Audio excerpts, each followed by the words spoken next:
이 복된 시간에 주신 하나님의 말씀 마가복음 8장 14절부터 26절까지의 말씀입니다. 신약성경 67면에 있는 마가복음 8장 14절부터 26절까지의 말씀,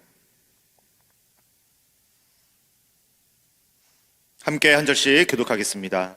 제자들이 떡 가져오기를 잊었음에 배에 떡 한 개밖에 그들에게 없더라. 예수께서 경고하여 이르시되 삼가 바리새인들의 누룩과 헤롯의 누룩을 주의하라 하시니, 제자들이 서로 수군거리기를 이는 우리에게 떡이 없음이로다 하거늘, 예수께서 하시고 이르시되 너희가 어찌 떡이 없음으로 수군거리느냐? 아직도 알지 못하며 깨닫지 못하느냐? 너희 마음이 둔하냐? 너희가 눈이 있어도 보지 못하며 귀가 있어도 듣지 못하느냐? 또 기억하지 못하느냐? 내가 떡 5개를 5,000명에게 떼어줄 때에 조각 몇 바구니를 거두었더냐? 이르되 12이니이다. 또 7개를 4,000명에게 떼어줄 때에 조각 몇 광주리를 거두었더냐? 이르되 7이니이다. 이르시되 아직도 깨닫지 못하느냐 하시니라. 베세다의 이름의 사람들이 맹인 한 사람을 데리고 예수께 나와 손 대시기를 구하거늘, 예수께서 맹인의 손을 붙잡으시고 마을 밖으로 데리고 나가사 눈에 침을 뱉으시며 그에게 안수하시고 무엇이 보이느냐 물으시니, 쳐다보며 이르되 사람들이 보이나이다. 나무 같은 것들이 걸어가는 것을 보나이다 하거늘, 이에 그 눈에 다시 안수하심에 그가 주목하여 보더니 나와서 모든 것을 밝히 보는지라. 다 같이 읽겠습니다. 예수께서 그 사람을 집으로 보내시며 이르시되 마을에는 들어가지 말라 하시니라. 아멘. 오늘 말씀의 제목은 기적의 끝에서 찾아온 건망증이라는 제목으로 하나님의 말씀을 나누도록 하겠습니다. 우리가 실생활에서 흔히 경험할 수 있는 건망증이라는 것이 이런 것이 있죠. 이어폰을 꽂고 있는데 이어폰을 찾아요. 그죠? 그리고 안경을 쓰고 있는데 안경을 찾습니다. 저 같은 경우에는 안경을 쓰고 있는 상태로 세수를 했던 적이 있어요. 저만 그런 것은 아니겠죠. 그래서 이러한 삶 속에서 나타나는 소소한 건망증 정도라면 우리가 그냥 웃고 넘어갈 수 있겠죠. 웃고 그냥 넘어갈 수 있겠지만, 이거는 조금 심하다 또는 중증이다 할 만한 그러한 건망증을 우리가 경험하게 된다면 우리에게는 어느 정도의 걱정과 염려와 또 당혹스러움을 우리가 느끼게 될 때도 있다는 것이죠. 마찬가지로 오늘 본문에서 나타나는 제자들의 건망증이 있는데요, 이것은 하나님을 당혹스럽게 할 뿐만이 아니라 또 오늘 말씀을 대하는 우리 모두를 당혹스럽게 하기에 충분합니다. 어제 본문을 통하여서 우리는 엄청난 기적의 현장을 보게 되었죠. 떡 7개, 두어 마리의 물고기를 통해서 4,000명을 먹이시고 7광주리를 남기신 놀라운 그런 기적의 현장을 보게 되었습니다. 그런데 바로 이어서 등장하는 오늘 말씀을 보게 되면 제자들의 상태가 어떠합니까? 불안해하고 또 초조해하고 걱정하고 있는 그 제자들의 모습을 우리가 보게 된다는 것이죠. 여러분, 왜 제자들은 불안해했을까요? 왜 걱정을 하고 있을까요? 14절을 보시면 제자들이 떡 가져오기를 잊었음에 배에 떡 몇 개밖에 없더라. 1개밖에 없더라. 방금 전까지 떡 7개로 4,000명을 먹이신, 그리고 7광주리를 남기신 그 주님께서 어디 멀리 떨어져 계신 것이 아니거든요. 지금 여전히 제자들과 함께하고 계시고 바로 옆에 곁에서 제자들과 함께하고 있는 동일한 똑같은 상황인데도 불구하고 제자들은 떡 1개밖에 없다라고 하는 그 사실만으로 불안해하면서 걱정하고 있다라는 거예요. 여러분, 이것이 얼마나 기막힌 모순입니까? 기적의 끝에서 기적의 주인공을 잊고 있는 심각한 건망증이라는 것이죠. 여러분, 우리도 이와 같을 때가 있습니다. 수많은 응답과 은혜를 경험하고도 그 은혜의 끝에서, 응답의 끝에서 정작 그 주인공을 잊어버리며 살아가는 그러한 심각한 영적인 건망증.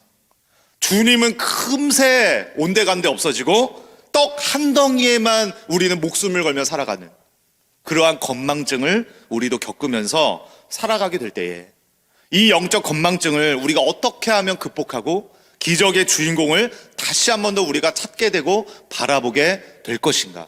오늘 말씀의 3가지 원리를 함께 나누기를 소망합니다. 첫 번째는 내 안에 누룩을 제거할 때 우리는 다시 보게 된다는 것이죠. 15절 말씀을 보시면 이 영적 건망증에 빠져 있는 제자들에게 예수님은 한 가지를 명령하십니다. 15절 말씀 같이 한번 읽겠습니다. 시작. 예수께서 경고하여 이르시되 삼가 바리새인들이 누룩과 헤롯의 누룩을 주의하라 하시니.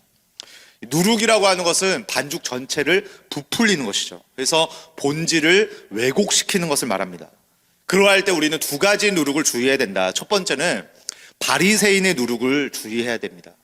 무엇이냐면 하나님을 믿는다고 하면서 거칠해져 여전히 자기의 의와 또 자기 중심적인 이해 타산으로 포장된 그러한 신앙을 말하는 거예요. 그러한 누룩을 주의해야 된다. 두 번째는 헤롯의 누룩이죠. 이것은 세상의 가치와 법칙에 따라서 욕심에 이끌려서 모든 것을 판단하고 결정하게 되는 세속주의를 말하게 되는 것입니다. 그러니까 자기 중심의 계산적인 신앙, 그리고 세속적 가치와 욕심을 버리지 못하면 우리는 언제든지 나와 함께하고 계신 기적의 주인공을 망각하면서 그 주님을 보지 못하게 되고 내 삶의 결핍들은 크게 부풀려져서 태산처럼 커 보이게 될 때가 있다라는 거예요.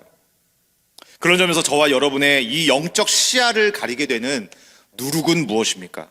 계산입니까? 욕망입니까? 누군가의 말입니까? 터무니없이 부족한 상황과 환경입니까?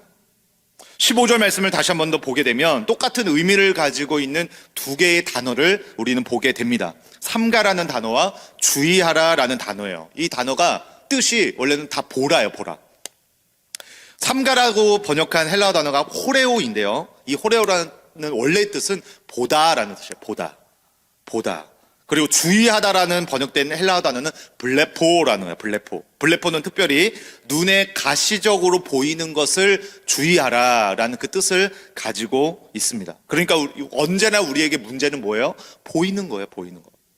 다 눈에 보이는 것 때문에 우리는 염려하고, 눈에 보이는 것들 때문에 우리는 실족하고요. 눈에 보이는 것 때문에 우리는 염려하게 되고 두려워하게 되고, 눈에 보이는 것 때문에 하나님을 원망하게 되고, 또한 하나님을 잊어버리게 된다는 것이죠. 바로 이것을 너희가 주의하면, 블레포 주의하게 되면 어떻게 된다고요? 호레오 보게 될 것이다. 무엇을 보게 됩니까? 하나님의 일하심을 보게 될 것이다. 칠병이어의 기적을 다시 보게 될 것이다. 하나님의 간섭하심을 보게 될 것이다. 하나님의 영광과 주님 나라의 그 뜻을 다시 보게 될 것이다. 이것을 연결해서 우리가 주의하면 보게 될 것이다. 호레오 블레포. 우리 모두 다 보이는 것을 주의하여 보이지 않는 하나님의 일하심과 역사를 다시 기억하게 되고 다시 바라보게 되는 그 믿음의 능력을 소유하여 영적 건망증을 극복할 수 있는 저와 여러분 다 될 수 있기를 주님의 이름으로 간절히 축복합니다. 두 번째는 은혜의 기록을 구체적으로 새길 때 다시 보게 된다는 거예요. 19절과 20절을 보게 되면 영적 건망증에 빠져있는 제자들에게 예수님은 정확한 숫자를 한 번 더 복기시켜 주십니다. 내가 떡 5개를 5,000명에게 나눠줄 때에 조각 몇 바구니를 거두었느냐? 이르되 12이니이다. 다시 한 번 더 구체적으로 복기시켜 주시는 것이죠. 또 7개를 4,000명에게 떼어줄 때에 조각 몇 광주리를 거두었더냐? 이르되 7이니이다. 이 정확한 숫자를 구체적으로 다시 한 번 더 새기게 하시면서 기억하라 라고 하시는 것이죠. 그러면서 이렇게 말씀하시죠. 21절에 보니까 그런데 아직도 깨닫지 못하느냐. 반대로 말하면 구체적으로 그 은혜를 다시 한 번 더 우리가 기록하게 되고 다시 한 번 더 우리가 새기게 될 때에 우리는 깨달을 수 있다라는 것을 우리에게 알려주고 계시는 것이죠. 여러분, 고아의 아버지라 불리는 조지 뮬러의 그 기록에 따르면은 이 조지 뮬러의 인생은 평생 5만 번 이상의 기도의 응답을 받았다고 합니다. 그런데 여러분, 이렇게 5만 번 이상의 응답을 내가 받았습니다 라고 이렇게 고백할 수 있었던 비결은 기록에 있었다는 거죠. 기록. 이 조지 뮬러는 기록하는 습관이 날마다 있었기 때문에 이것을 뭐예요? 깨닫게 되는 것이죠. 그러니까 내가 5만 번 이상의 응답을 받았다. 이것은 뭐냐면 내가 5만 번 이상의 하나님의 함께하심, 그 일하심을 내가 깨닫게 되었다라는 거예요. 그 응답을 내가 깨닫게 된 숫자가 5만 번이 넘었다라는 것입니다. 그래서 우리는 언제나 뭐라고 얘기해요? 나는 언제나 몇 번 응답을 받았느냐가 우린 중요하죠. 그러면서 이렇게 얘기해요. 하나님은 나에게 응답하지 않으셨어. 이렇게 고백을 하거든요. 그럴 때 우리 주님은 똑같이 이렇게 말씀하실 것입니다. 너희는 아직도 깨닫지 못하느냐? 아직도 깨닫지 못하느냐? 주님이 안 주신 것이 아니라 우리가 깨닫지 못해서 보지 못하고 있는 것일 수 있다는 것이죠. 중요한 것은 깨닫는 것입니다. 그리고 깨닫기 위해 중요한 것은 기록이라는 것이죠. 그럴 때에 여러분 이것을 여러분 기억하십니까? 이거 아시죠? 우리 연초에 우리가 교회에서 나눠드린 기도 감사 노트입니다. 여러분들이 이 노트를 얼마나 지금 활용하고 계십니까? 이 노트를 지금 여러분에게 나눠드린 이유가 뭐예요? 기록하라는 것이죠. 이 은혜의 기록은 어느 날 문득이라도 기억나게 합니다. 구체적인 기록일수록 크신 하나님을 깨닫게 합니다. 우리 모두 다 평생 받은 은혜, 그리고 올 한 해 정말 새해 하나님께서 주신 이 은혜를 구체적으로 복귀하셔서 7인이다, 12광주리인이다, 이 은혜를 복귀하셔서 영적 건망증을 극복해 나아가시는 우리 모두가 다 될 수 있기를 주님의 이름으로 간절히 소망합니다. 그리고 마지막으로 세 번째입니다. 주님의 다시 안수하심이 있을 때 보게 된다라는 거예요. 22절과 26절까지의 말씀을 보면 맹인 한 사람의 눈을 다시 보게 하시는 장면이 바로 이어서 등장하게 되는데요. 23절에 보니까 그에게 안수하시고 무엇이 보이느냐. 25절에 보니까 그 눈에 다시 안수하심에 그가 주목하여 보더니 나아서 모든 것을 밝히 보는지라. 결정적으로 우리에게 필요한 거 뭐라는 거예요? 주님의 안수하심, 주님의 다시 만져주심. 이것이 한 번으로만 끝나서는 안 되고 우리는 언제나 뭐예요? 주님이 나를 다시 안수해 주시옵소서, 다시 안수하여 주시옵소서. 이것을 사모해야 한다는 것이죠. 이를 위해서 주님은 어떻게 하십니까? 이 맹인을 붙잡으시고 마을 밖으로 데리고 나가셨다고 합니다. 이 베세다라고 하는 이 도시는 주님이 기적을 많이 행하셨던 도시임에도 불구하고 회개하지 않았던 불신앙의 도시인 것이죠. 바로 이 시끄러운 도시, 불신앙의 도시로부터 그를 잠시 떼어 놓으시고 만져주시는 것입니다. 저는 이것이 바로 예배의 현장, 그리고 오늘 우리가 나아온 새벽 기도의 현장임을 믿습니다. 이 현장에서 다시 만져주시옵소서, 다시 나를 안수하여 주시옵소서. 그 은혜가 우리의 삶 가운데 밑바탕이 되고 기본적으로 우리의 인생 가운데 한없이 부어지는 주님의 만져주심, 이 안수하심의 은혜를 통하여서 기적의 주인공을 망각하게 하는 모든 누룩들이 전부 다 제거되어지고 이 구체적인 은혜의 기록을 다시 한 번 더 새김으로 말미암아 다시 보게 하시는 이러한 영적인 승리가 우리 모두에게 충만하게 우리 가족들에게 부어지게 되기를 주님의 이름으로 간절히 소망하며 축복합니다. 아멘. 기도하겠습니다. 사랑의 하나님, 오늘 말씀을 통해 기적의 끝에서도 주님의 능력과 은혜를 쉽게 망각할 수 있는 우리의 영적 둔감함을 돌아보게 하시니 감사합니다. 바리새인들의 자기중심적인 계산과 헤롯의 세속적인 가치관의 누룩이 우리의 마음을 다스리지 못하게 하여 주시고 세상의 염려와 위선의 누룩을 이 시간 성령의 불로 태워주시기를 소망합니다.